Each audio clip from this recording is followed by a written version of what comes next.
Thank you, Mr. Chairman. Thank you for holding this today. I thank all my colleagues for being here. And I thank everybody that's listening to the testimony, and sad that, we do not have our colleagues from the other side of the aisle with us.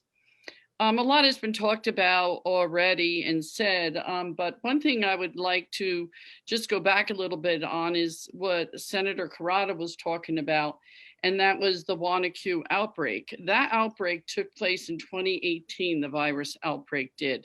And at that time, the state of New Jersey reacted as they should have, and the legislature properly put into place rules and regulations for them to follow.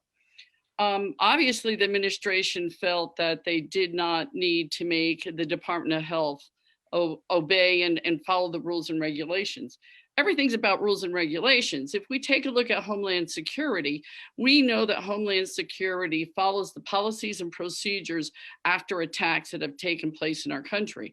So when the virus hit in 2018, the policy and procedures should have been put into place, and they should have acted on them so that there was a uniform approach on the pandemic. That did not happen, and it's obviously has not continued to be one set plan going forward. I mean, we constantly hear every day at 1 o'clock the governor's statements and numbers of how many cases, how many deaths, where we are. We constantly hear him talking about working with his colleagues in other states like Governor Cuomo, which should be very concerning to all of us if that's who he was listening to based on what's going on in New York. So there's a lot here that could have been done, could have been prevented.